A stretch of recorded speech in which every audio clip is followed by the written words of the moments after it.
Defence sector में भारत ने बड़ा कदम उठाया है। मंगलवार को रक्षा मंत्री राजनाथ सिंह ने एडवांस्ड मीडियम कॉम्बैट एयरक्राफ्ट यानी कि एमका कार्यक्रम के एग्जीक्यूशन मॉड्यूल को मंजूरी दे दी है। इस प्रोजेक्ट के तहत भारत अपना स्वदेशी 5वीं पीढ़ी का एडवांस्ड फाइटर जेट विकसित करेगा। एमका विमानों को तैयार करने का जिम्मा एरोनॉटिकल डेवलपमेंट एजेंसी यानी कि एडीए के पास है। निर्माण प्रक्रिया में भागीदारी के लिए जल्द ही निजी और सार्वजनिक क्षेत्र की कंपनियों से बोली भी आमंत्रित की जाएगी। तो चलिए अब आपको ये भी बताते हैं कि 5वीं पीढ़ी के फाइटर की खासियत क्या है।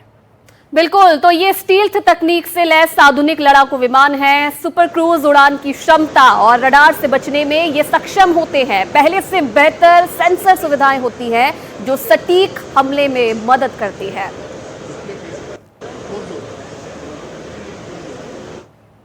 और चलिए अब आपको ये दिखाते हैं कि आखिर एएमसीए यानी कि एमका भारत का कितना ताकतवर होगा। आपको बताते हैं कि इसकी रफ्तार क्या होगी। 2500 किलोमीटर प्रति घंटे तक की इसकी रफ्तार रहेगी। ये ताकत है एमका की। सिंगल सीटर रहेगा, double engine multi role fighter jet विमान रहेगा। ये तस्वीरें, ये मॉडल की तस्वीरें आप देख रहे हैं और लगातार उड़ान की क्षमता इसकी 10 घंटे तक की है। यानी कि 10 घंटे तक की आयुषी इसकी क्षमता है, लगातार उड़ान भर सकता है। बिल्कुल, ये खासियत हम आपको बता रहे हैं एमका की क्या क्या खासियतें हैं। देखिए 11 हार्ड पॉइंट है, 11 तरह के वॉर हेड इसमें लगाए जा सकते हैं। ये इसकी ताकतवर है, खासियत है इसकी। 11 हार्ड पॉइंट, 11 तरह के वॉर हेड इसमें लगाए जा सकते हैं। और ये इसकी तस्वीर भी हम आपको दिखा रहे हैं एमका जो कि लगातार देखिए जो सेना है अपनी ताकत को और बढ़ा रही है, नए नए हथियार, नए नए विमान इसमें ऐड करके। और ये एमका की ताकत हम आपको बता रहे हैं कि किस तरीके से ये काम करता है। 2025 में एग्जीक्यूशन मॉडल को मंजूरी मिली थी, तो 2025 में मंजूरी मिली है और 2028 तक पहली उड़ान ये भर लेगा, ऐसी उम्मीद की जा रही है। और इसको लेकर तैयारियां भी शुरू हो चुकी हैं और फिर 2034 में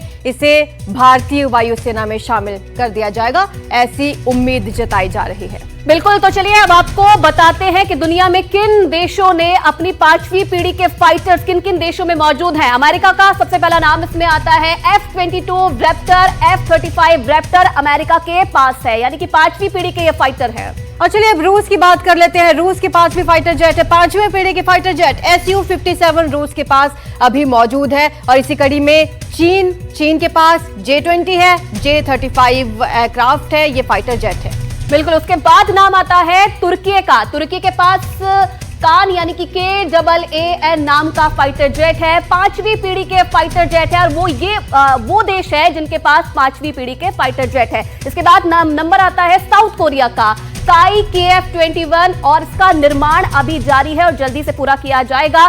काई KF-21 ये साउथ कोरिया का 5वीं पीढ़ी का फाइटर। और इसी में आगे कड़ी में भारत भी जुड़ जाएगा अब एमका, जिसका जल्द ही निर्माण शुरू हो जाएगा और बहुत जल्द इसे भारतीय वायुसेना में शामिल भी कर लिया जाएगा। इसकी खासियतें भी हमने आपको बताई हैं कि क्या कितना ताकतवर रहने वाला है भारत का एमके। बिल्कुल, देखिए 5वीं पीढ़ी के एयरक्राफ्ट एमका का मॉडल बेंगलुरु एयर शो में प्रदर्शन के दौरान दिखाया गया था। फरवरी 2025 में ये प्रदर्शनी लगाई गई और उस वक्त हमारे डिफेंस एडिटर राजीव रंजन भी वहां मौजूद थे। उस वक्त उन्होंने इस प्रोजेक्ट के डायरेक्टर से बात की थी। उन्होंने इस एयरक्राफ्ट के बारे में क्या बताया, सुनिए।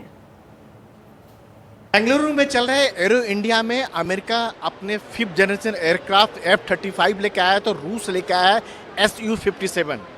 भारत भी 5वीं पीढ़ी का एयरक्राफ्ट बना रहा है। इस बारे में और बातचीत करने के लिए हमारे साथ है एमका यानी एडवांस मीडियम कॉम्बैट एयरक्राफ्ट के प्रोजेक्ट डायरेक्टर कृष्णा राजेंद्रन। क्या खास है हमारा बताएं sir 5th generation aircraft. 5th generation aircraft को is the different aircraft all together. ये क्या है मतलब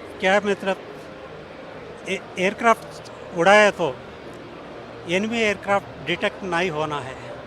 okay, it should not be detected by the enemy radar. That means when I am coming to your house you should not see me, then only whatever I wanted to do I can be able to do it. So that is the key of this particular aircraft. और इसके सारे weapon system वगैरह सब इसके जहाज के अंदर ही रहेंगे, इसके बाहर से दिखेंगे। ये इसका एयरक्राफ्ट में ये स्टेल्थ एयरक्राफ्ट का मैं हमारा बात कर रहा हूँ। स्टेल्थ एयरक्राफ्ट का मतलब वो वेपन सिस्टम है ना, वेपन सिस्टम अंदर रहेगा, बाहर नहीं दिखेगा, कुछ वेपन नहीं दिखेगा। एलसीए की बात करें सर, लाइट कॉम्बैट एयरक्राफ्ट जो हमारा तेजस है सर, उसके तुलना में 4th जनरेशन एयरक्राफ्ट माना जाता है वो ये 5th जनरेशन, क्या गैप है? अगर कॉमन मैन के पर्सपेक्टिव से बताएं सर, क्या अंतर है दोनों में?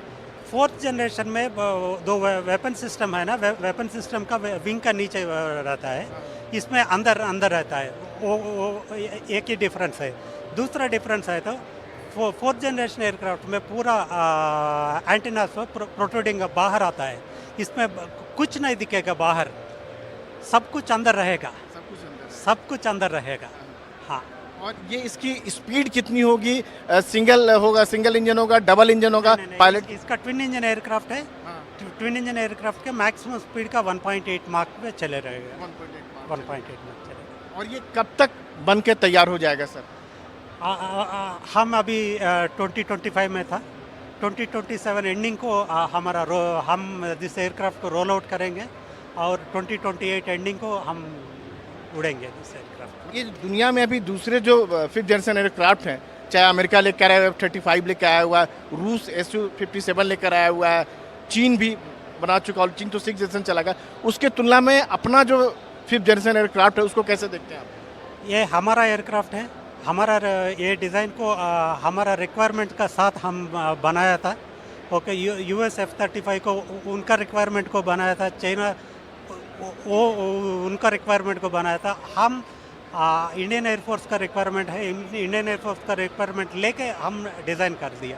क्या कहना सवाल है कि जो चैलेंजेस जो बॉर्डर पर जो है एडवर्सरी के सामने, हम उन चुनौतियों को मीट कर पाएंगे इस फाइटर के बल? बिल्कुल मीट कर पाएंगे, बिल्कुल मीट कर पाएंगे, because that is the requirement that we have taken and then designed it, and this aircraft will territorially it will protect our Indian borders.